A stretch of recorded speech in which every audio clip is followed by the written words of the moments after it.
you got a bunch of options. We carry Voile 3pin, and you can really pair up any of these bindings with that ski.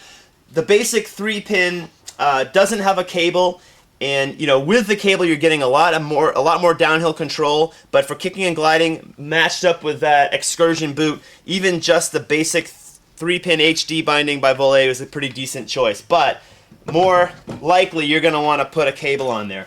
We've got the 3pin telly, the old 3pin cable. We've got down here the 3pin hardwire, and then we've got the switchback. So starting with the basic 3pin cable, the nice thing about this is that the cables can come off pretty easily and pop back on. You take them off when you're touring, you're stuck on a flat, you got to get somewhere.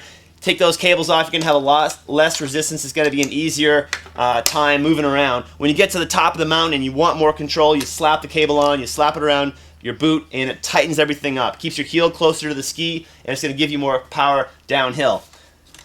The hardwire 3pin has that same ability. The cable can come off.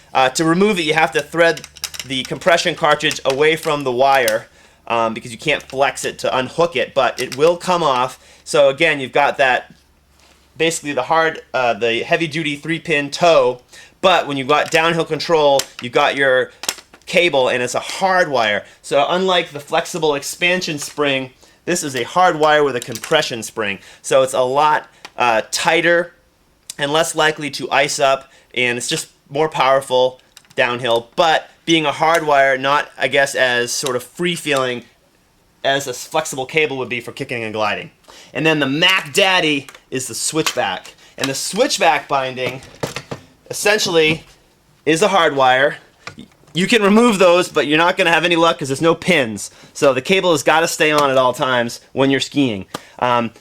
Basically, it works like a typical telly binding, but what it has is this mode where you can switch this button, this little latch, and that detaches the toe so that it can free pivot. So when you're going straight up a hill, in skinning for example, you switch that to the tour mode and you remove all the resistance on your boot, and you've got a real free feel. You can be a lot more efficient when you're going uphill, and then when you get to the top, you latch it down. You do not use this mode for kicking and gliding.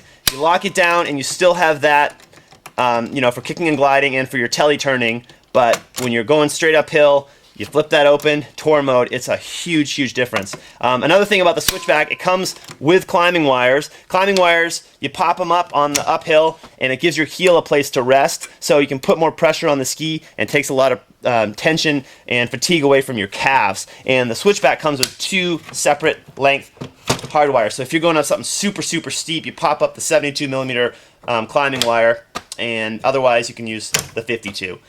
The other bindings, they don't come with the wires, but they are ready to accept them, so you can buy them as an accessory. And let me tell you, if you're going uphill, it is a huge difference. Think of it as the difference between climbing stairs or a ramp. It's kind of like that.